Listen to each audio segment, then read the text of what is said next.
Kerry Roberts.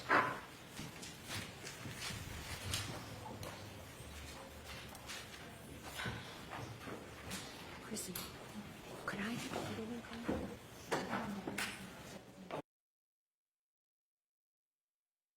In the stand, I did have an exhibit I would like to introduce and Okay. play for the jury. Okay.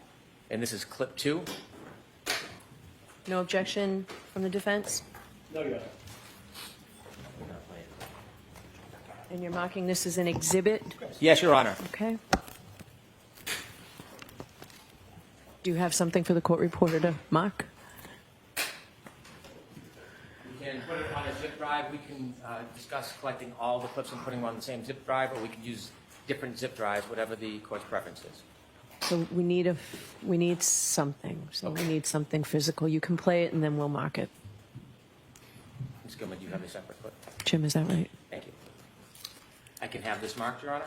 Thank you.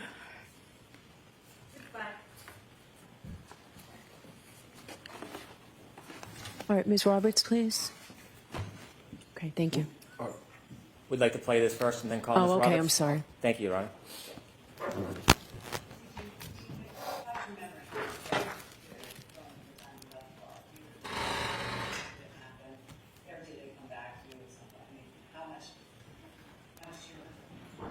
I remember it, but I question, do I remember it because it's been relived so much? I mean, when I see the video of me driving from the waterfall, like what I just described, tapping the brakes when I crossed the intersection, Washington over Sherman Street, do I actually remember that I kind of slowly proceeded through that green light? No, I don't actually remember that. But I've seen the video so many times that you then question, did I remember it on my own? Or was my memory jogged? But I also wondered, did I say, could I have hit him?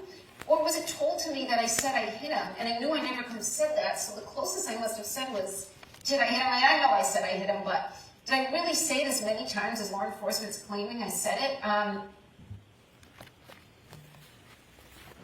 Thank you. I now call Kerry Roberts.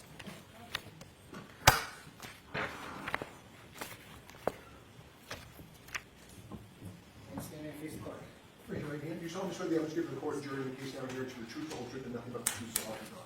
Yes. Thank you.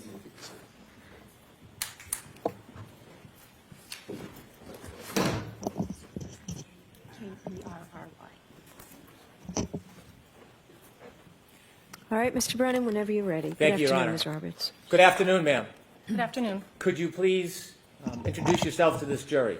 Hi, my name is Kerry Roberts. Ms. Roberts, where do you live? I live in Canton, Massachusetts. How long have you lived in the area for? I was raised in the Boston area, North Shore, South Shore. I went to high school in Braintree, and I moved to Canton about 12 years ago. Do you live alone? No, I live with my husband and 2 children. How old are your children presently, this day? My son is 13, my daughter's 15. Do you work?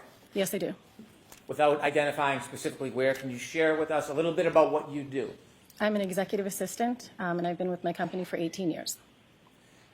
Ma'am, if you could just move the microphone just a tiny bit closer. Thank you very much. You have 2 children, you're Yes. married, Yes, and you live in the area. yes. I want you to tell us whether you know a person by the name of John O'Keefe. Yes, I do. Would you be willing to share with us when you first met Mr. O'Keefe? Well, I went to high school with John in Braintree. He played soccer, I played soccer, so we probably hung out in middle school, but we went to 2 different middle schools. And then I hung out with him more in high school. He was a year older than me. His sister was 2 years older than him in school, and his brother was younger, so at some point I was in high school with each of his siblings. Did you at some point become friendly with John O'Keefe? Yes. Could you tell us about that? When his sister Kristen passed away, and then her husband Steve passed away, they lived in my neighborhood. John took over for the children and moved into my neighborhood as well. When John took in the children, did you offer any assistance or any help to him? Yes, before John was even going to take over, he was going to potentially move in with his brother-in-law and the children to help out. And then when his brother-in-law passed away unexpectedly, John took over, and I jumped in because I was a friend from high school that he knew, and he had all kinds of people helping, but he sort of said, I'm going to lean on you for right now because I know you best.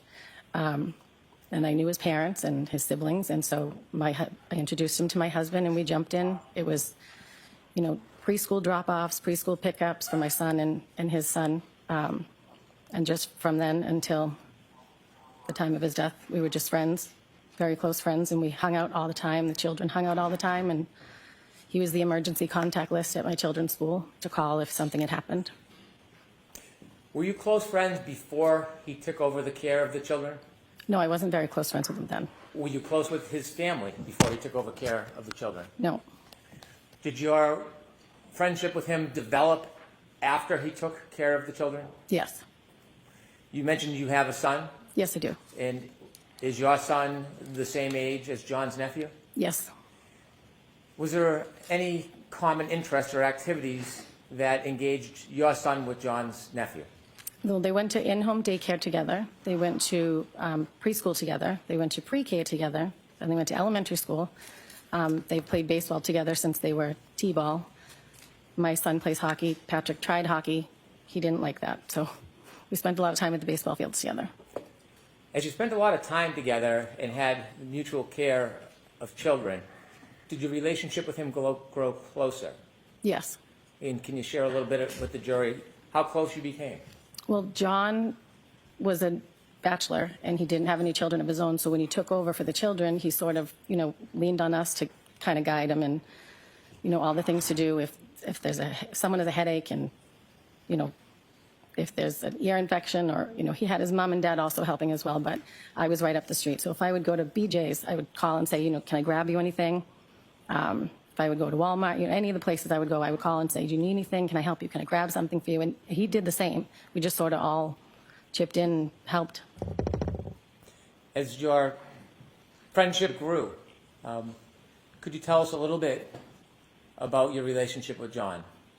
John and I were very close. We spoke on the phone and hung out. He became very close with my husband as well because he was right down the street. But we just had a friendship, a very close friendship. Tell us about the day-to-day activities and how you would try to assist John with the children. Well, John moved across town. I don't remember when. I forget how many. Patrick, I think, was in 5th grade or 4th grade. And I would take him home with me on Wednesdays because John would be working. So it was more of a, if he was at my house and my daughter needed a ride the other side of town, he would take her with him. We were just very close friends. We did a lot together. We would do baseball tournaments together. We would have drinks together. We would, all the things friends do. As you grew closer to John and helped with the children, did you become closer with his family? Yes. And who specifically did you become closer with? Mrs. O'Keefe and Mr. O'Keefe, his parents, and Paul I would see from time to time, but not a lot. He doesn't live in Canton. But Mr. and Mrs. O'Keefe would be there all the time to help as well.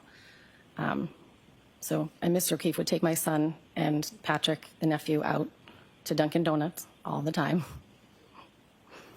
Can you tell us a little more about the collective effort of other people, including his family, helping John raise these children? There was a lot of us that jumped in to help. It was not just me.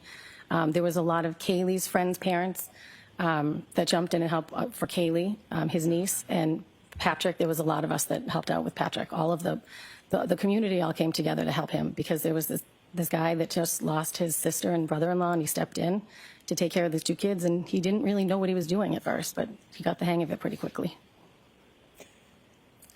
You have a son that shared a lot of interests with his nephew. Yes. He also had a niece. Yes.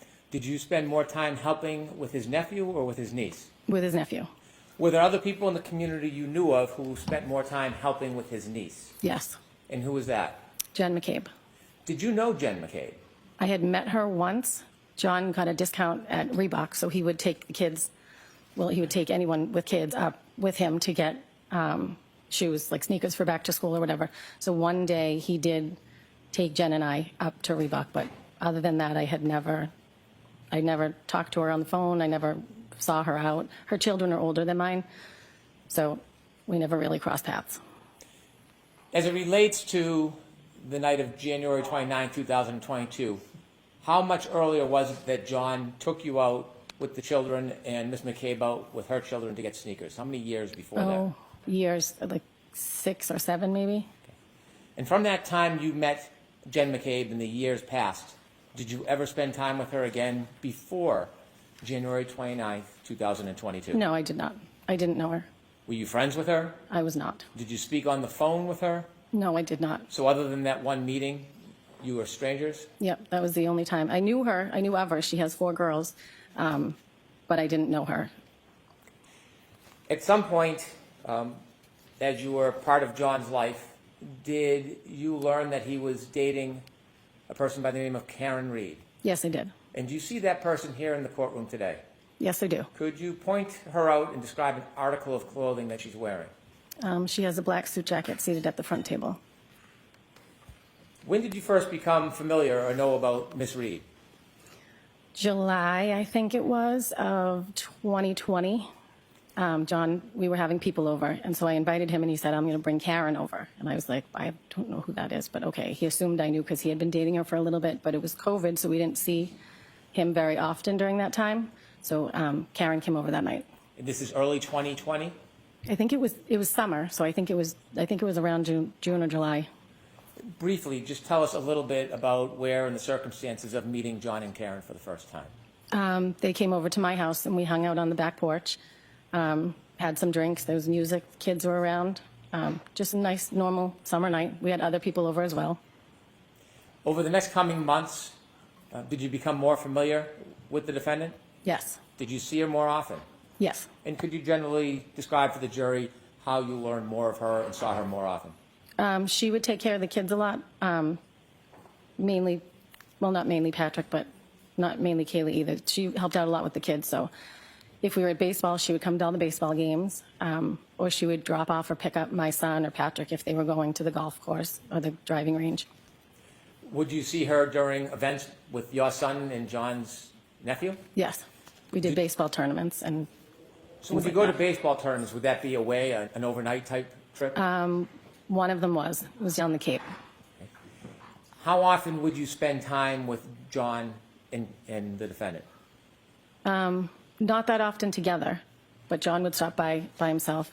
My husband would go out more with John, but I didn't spend much time with the two, not a lot of time outside of the baseball field. Did you become friends with the defendant? We were friendly. Did you ever spend time alone to go out or socialize? I did not. Would you see her when you would pick up or drop off kids, or she would pick up or drop off kids? Yes. Did you ever speak to her on the phone? Yes. In relation to what? Corresponding with the kids, pick up, drop off, mainly Ryan and Patrick, not about Kaylee.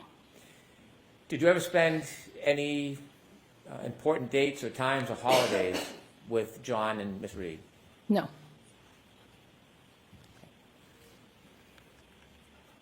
I want you to take us ahead to January 28th, 2022. Okay.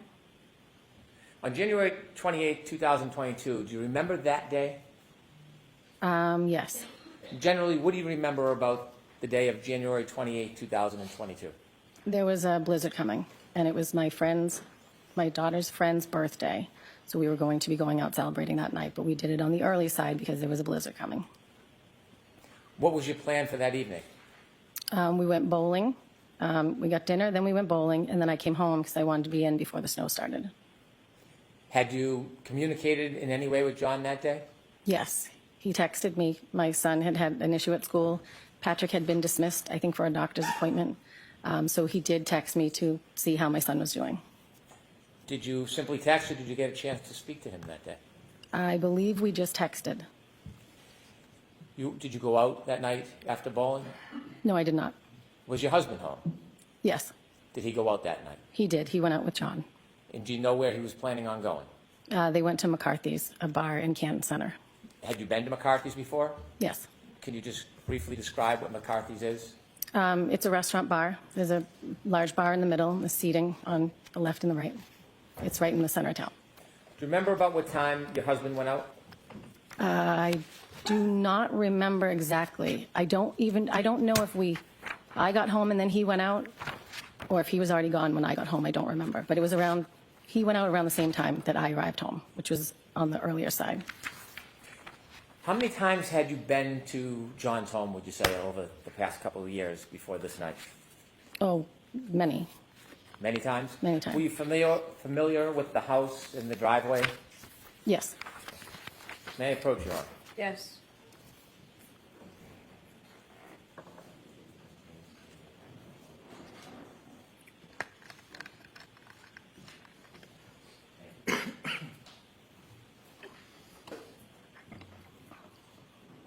Should I return to the podium and ask the questions? You Your can Honor? ask them from there. Thank you. Ma'am, I'd ask you to take a look at that photo in front of you. Do you recognize what is in that photo? That is John's house. Is that a fair and accurate depiction of how his house looks? Yes, it is. I'd like to move this to evidence, please. Okay, any objection? No objection.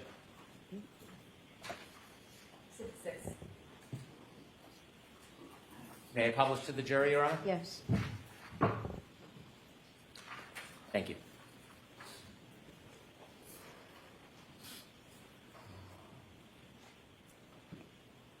Thank you. You can take it down.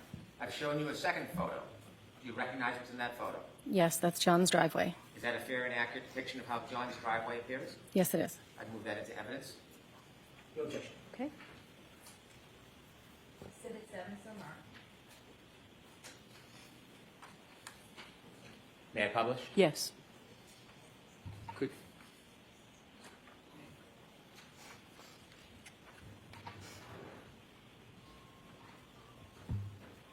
Thank you. I'm showing you a third photo. Do you recognize what's in that photo? Yes. And could you share with the jury what's in that photo? It's the side of John's house looking up from the driveway. Is there anything you notice on the side of the house? The lights or the ring camera. Are you guessing, or do you know that's a No, ring I know there's one there camera? And how do you know that? because I got a ring camera and I could look and see who was at my door. And then he said, "Why didn't you tell me about these things?" So he bought one. I move to introduce this photo. Okay, No objection. thank you. Exhibit 8.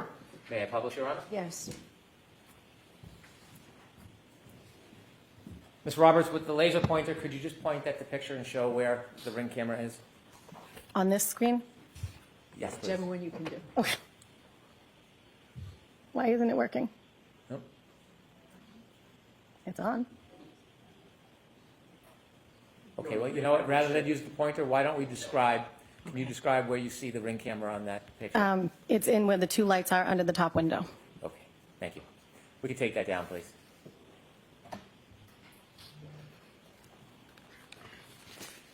How many times would you guess you had been over to his house? I don't know. More than 50,000. I don't even know. A lot. It was weekly. That night, you told us that your husband went out to meet John at McCarthy's, the bar. Yes, he did. Do you remember your husband coming home that night? Yes. Do you have any memory of about what time he returned? I'm guessing, but somewhere around 10, 10:30. So I'm not going to let you guess. Do you know? Do you have it? I don't know. It was around 10 or 10:30. I can't be exact. Did you see him come home? Yes. What was the forecast for that night and the next morning? There was a blizzard coming. Was that part of the decision-making of going out or staying home? Yes. At that time, when your husband came home, did you look outside? Do you have any memory of what the weather looked like around 10:30? I remember the snow started to fall somewhere around 12 because I remember looking out the window and I could see it starting. And that was the beginning of the snowfall? I believe so. What was the weather like out that night? The weather that night, I think, was fine. It was cold, but it wasn't snowing yet. I see. I want to move forward ahead. At some point that night, did you go to sleep? Yes, I did. Did you sleep through the night, Ms. Roberts? Yes, I did. At some point, did you wake up? Yes, I did. I want you to tell us what was the reason that you woke up. I got a phone call at 5 o'clock in the morning from Karen Reed. Were you expecting a call? No, I was not.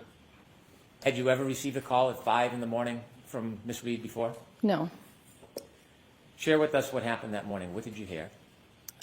Karen called and the first thing she said was, Kerry, Kerry, Kerry, John's dead. And then she hung up. And then When she said that, did you have a chance to have a conversation with her? no, I did not. Describe her demeanor when she said that. She was yelling loud enough my name. I think it was 3 times. It might have been 2. She was yelling loud enough that she woke my husband. Your husband was sleeping next to you? Yes, he was. Was she loud, yelling, screaming? Yes, she was very loud. She was screaming. After she said, Kerry, Kerry, Kerry, John's dead, did you know what she meant? No, And did you say this was around 5:15? this was at 5. She called me at 5 on the dot. After she hung up, what did you do? I was half asleep still. I didn't know what was going on. So I started to get up, and I think I tried to call her back. I know I tried to call her back, but I don't know exactly when, because I was like, what? So my husband said, what was that? I said, I don't know. Something's going on. I don't know what's going on. That was Karen. And then I tried to call her back. I know I tried to call her back, but I don't know if she answered or if she called me back the next time I spoke to her. After you, or she called you again, did you have another discussion, or did you hear her say something else the second time you spoke to her? Yes, the second time she said, I think something happened to John. I think he got hit by a plow. He didn't come home last night. Kaylee was home. He would never leave her by herself, and I was not supposed to stay at the house last night. So I think something happened to him. Did she say anything about drinking? Yes, she said, we drank so much, I don't remember anything from last night. And I said, okay, where are you now? She said, I'm driving. And I said, you need to go home. Where's Kaylee? And she said, at home. I said, you need to go home and be with Kaylee. She cannot handle this, thinking, her uncle's missing. I said, you're going to get a DUI. You need to go home. Was there anything else in the conversation that she said to you at that time? She said, I'm going to drive to your house. Would you drive my car? And I said, yes. So at that point, I started to get dressed. I turned on the automatic car starter so it would warm up. Told my husband, I don't know what's going on. John didn't come home. And so I think my husband tried to call him, and I tried to call him. And my husband said, you're not going anywhere. It's a blizzard. He's probably on somebody's couch. And I was like, I know, but she's really upset. I'm just going to go. She wants to come here. I'm going to drive her car. And then I went out to my car and sat and waited for her. When you called John, did you get any response? No, I did not. As you were waiting for the defendant, did you make any other phone calls? I did. When I was in the car, I thought to myself, well, she thinks he got hit by a plow. I'm going to call the police and see if there was any accidents or maybe something happened. They brought him in. And I spoke to the officer who said, no, nothing of that sort. I've been here all night. And then I called the Good Samaritan Hospital and Milton Hospital to see if they had anybody that was taken in an accident. When you called the police to look for Mr. O'Keefe, did you call 911? No, I called the non-emergency line. Do you know if that call was recorded? I believe so. I'd like to introduce an exhibit. Okay. Any objection?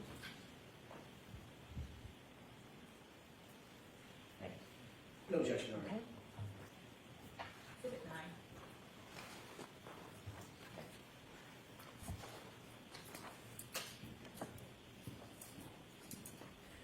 When you called the police, what was your level of worry at that point? I wasn't super worried. I mean, he didn't come home, but they were out drinking, so I assumed, like my husband said, he's probably on somebody's couch. The second call you had with Miss Reed, can you describe her demeanor in that second call? She was frantic. She was frantic. I mean, she couldn't find John, so she was very worried. How soft or loud was that phone call? It wasn't as loud as the first one, but it wasn't a regular conversation. With court's permission, I'd like to play the exhibit of the call. Okay. Okay, please stop it.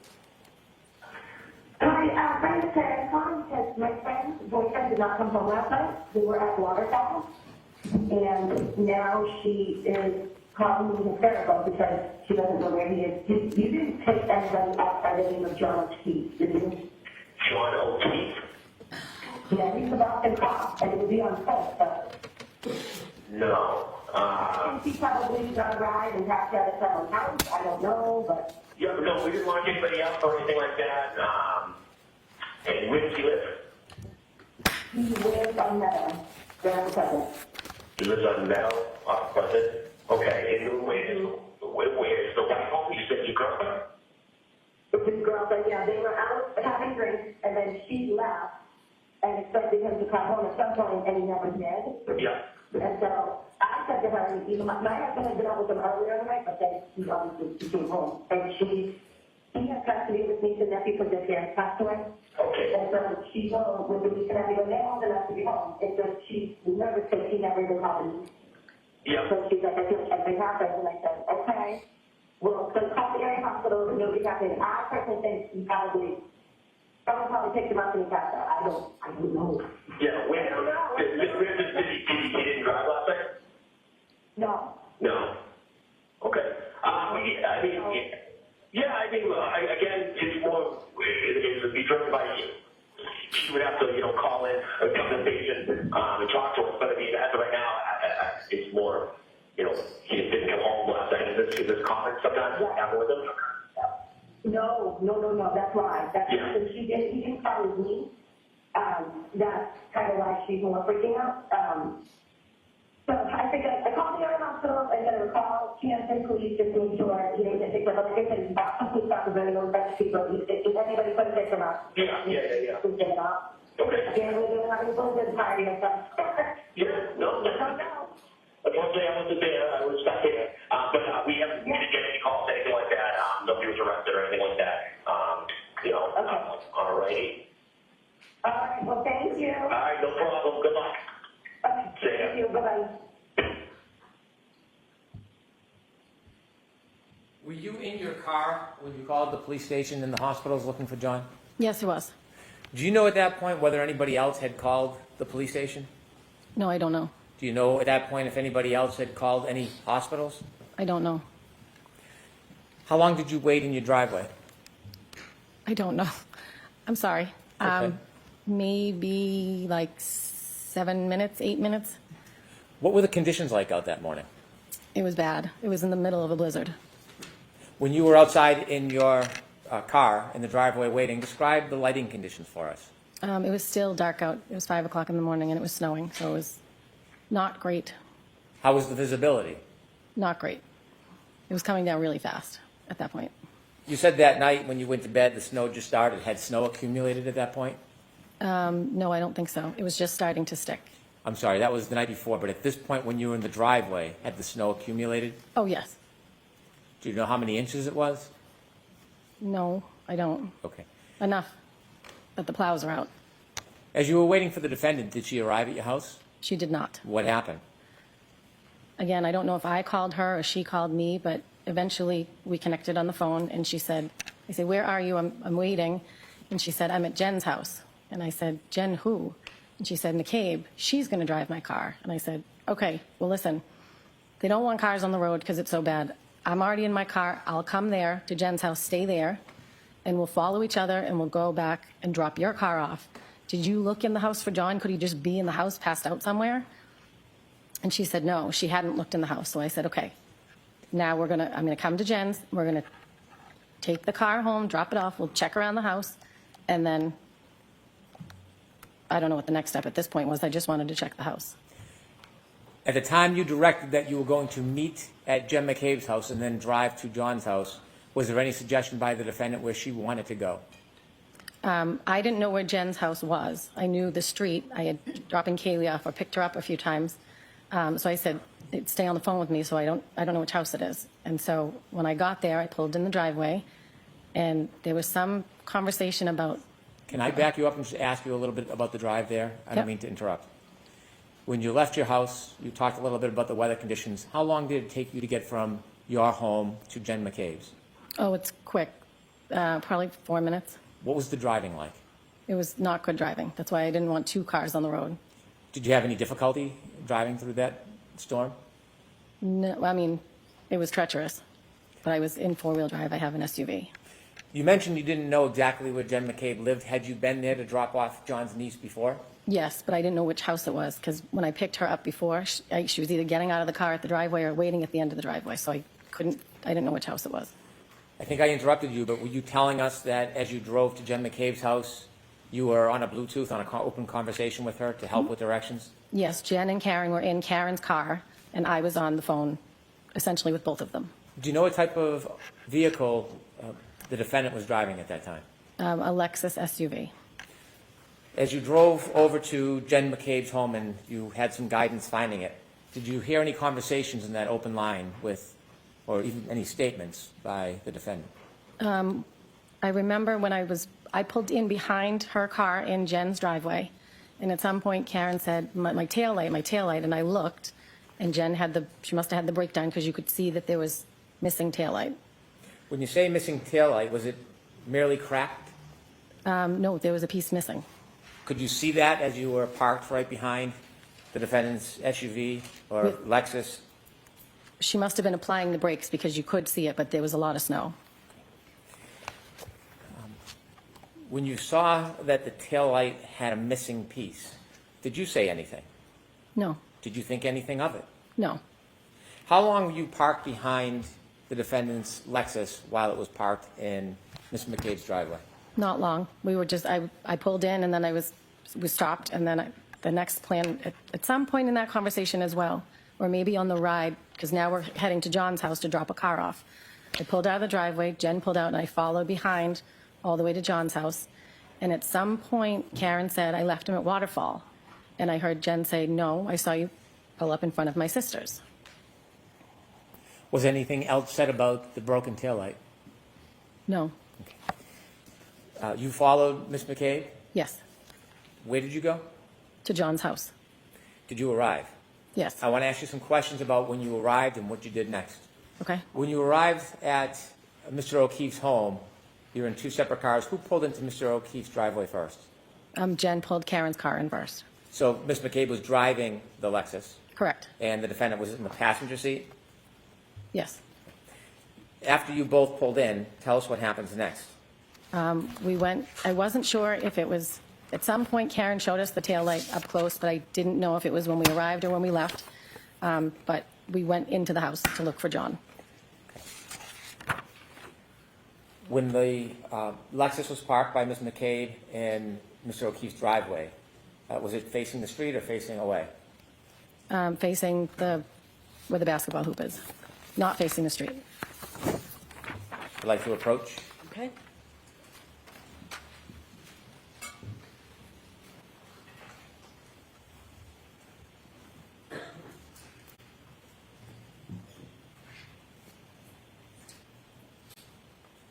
I'm going to show you a photograph. Do you recognize what's in that photograph? Yes, that's John's driveway. That's Karen's car on the left and John's car on the right.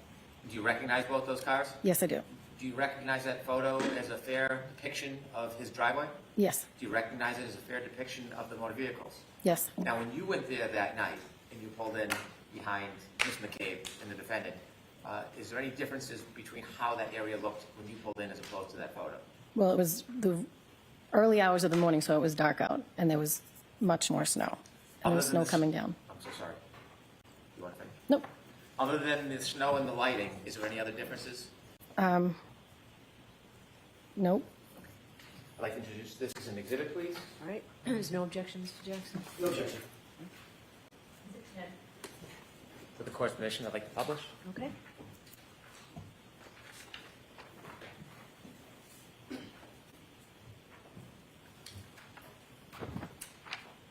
And to help us understand, you see on the left is the house.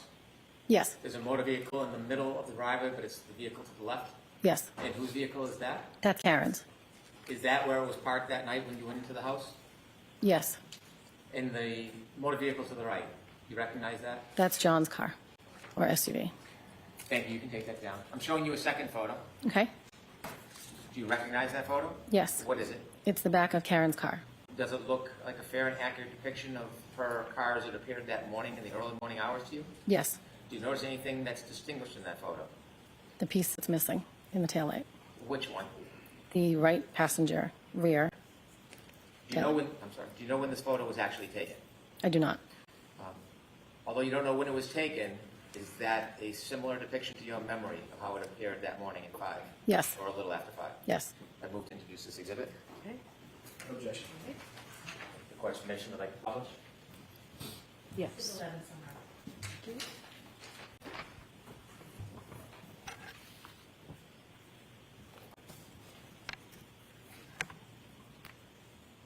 We could take that down, please. After you arrived at Mr. O'Keefe's house, what was the plan to go inside? What were you looking to do? To go inside and look and see if he was passed out somewhere. So we went in through the garage, and I started looking. I think Jen ran upstairs to Kaylee's bedroom, and I just started looking through the living room. Basement door was locked from the inside, so I knew he wasn't in the basement. And then I checked the other living room. He has a big house. Then I went to the top of the stairs to check his bedroom.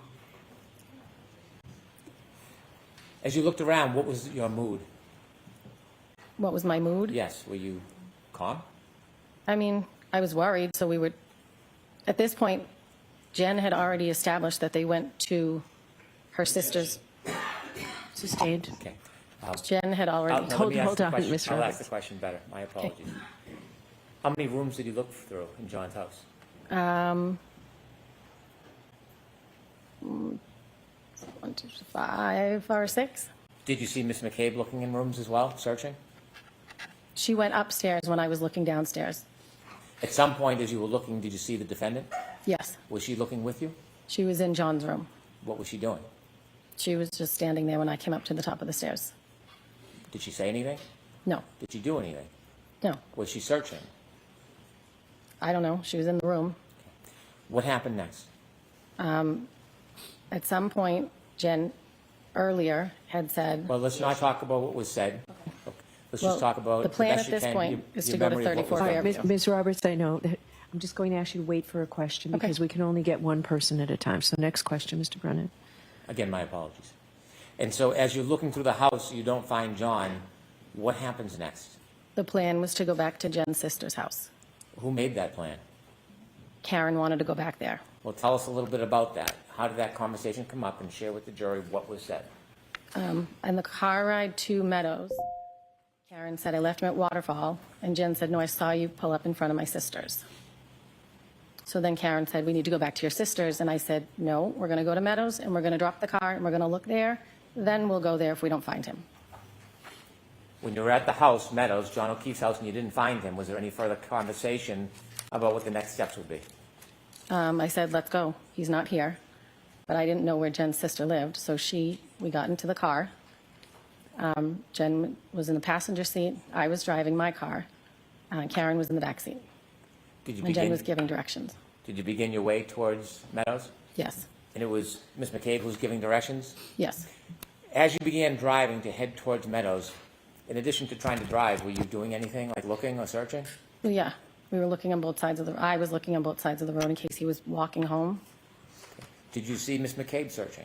Yes, she was looking out as well. Describe a little detail about what you saw Miss McCabe doing. She was looking out the window as we were driving, so was I, as I was driving. And where was the defendant during that time? She was in the back seat. Was there any conversation, comments, statements? Well, she would be in the back seat, and then she would be in between Jen and I, in the back seat, and then in between Jen and I. She was just very frantic. Okay. Was she saying anything? There was conversation on the way there. Okay. Was she looking as well? Did you see her looking out the windows like you and Jen? I don't know if she was because she was in the back seat. As you drove to Meadows, what was the visibility? The same or better or worse? No, it was poor. Did you make your way towards Meadows? I did. As you finally got to Meadows, was the house on your left side, your side, or on the other side? Are you talking about Fairview or Meadows? I'm sorry, Fairview. Okay. The Fairview house came up on the left-hand side. Before you got to the house, is there a tree line between that house and the house before it? Yes. There's a cluster of trees and bushes. All right, take us back. I want to talk about that morning. As you're driving and approaching Fairview, tell us what you hear, what you see, what's happening. Jen's giving directions, and it was really bad driving. I was white-knuckling because it was getting slippery. Karen wouldn't put on her seatbelt because she was in between us again the whole ride and then sitting back, but she was worried because we weren't finding John. You having words? Yes. Tell us. I said to Jen, where are we heading? And she said, my sister lives on Fairview. And I said, where is that? She said, off of Chapman. I said, oh, okay, near Spring Lane. At some point, Bella's mom came up. Tell me what that means. I didn't know who it was, but it was It was one of Kaylee's friend, Bella's mom. Well, the directions, at some point Karen was talking about Bella's mom to Jen, saying she never liked me. I didn't know who this woman was that they were talking about. But apparently Bella's mom lived near where Jen's sister lived on Fairview. Did you learn any more about the relevance of Bella's mom? No. Oh, well, I think John had dated her. I'm going to allow it. So as you approached Fairview, tell us what happens. As we approached Fairview, at the house. You mean the house or the street? Yes, yes, the house. The house. Jen said, my sister's house is right up here. And I said, okay. And as we approached the house, Karen from the back seat is now screaming, there he is, let me the F out of this car. And she's now kicking the back door to get out. When you heard the defendant scream, there he is, and started kicking the car door, did you see anything? I did not. Did you see anybody? I did not. Did you look? I looked. Was there anything that impeded your ability to see far? No. It was just snow. How far could you see when she was yelling, there he is? How far could I see? Yes. I mean, the visibility wasn't great. Okay. Was she pointing or giving any direction? No, she just said, there he is. Okay. What happens next? And then I unlocked the car. I looked over, I didn't see anything, and I unlocked it so she could get out of the back seat. I looked at Jen and I said, she's crazy. And then I turned around and watched, and she ran over to a mound of snow. When she started running, before she got anywhere, did you see anything at that point? I did not. Were you looking? I was looking. She said, there he is, so I'm looking around to see where he is. And you could see nothing? I did not. Did you see her run around or directly? She ran right over to the mound of snow. Could you tell what the mound of snow was from the car? Once she got to it, yes, it was. Once she got to it, you could tell it was a mound of snow that was the length of a body. All right, I'm going to stop you there, Mr. Brennan. I need to see counsel at sidebar for just a minute, please. Regarding Sanjay.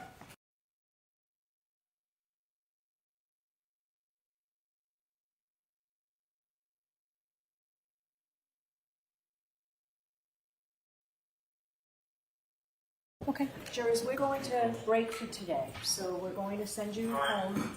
The same 3 cautions that I'll tell you every single day. Please do not discuss this case with anyone. Don't do any independent research or investigation in this case. If you happen to see, hear, or read anything about this case, please disregard it and let us know.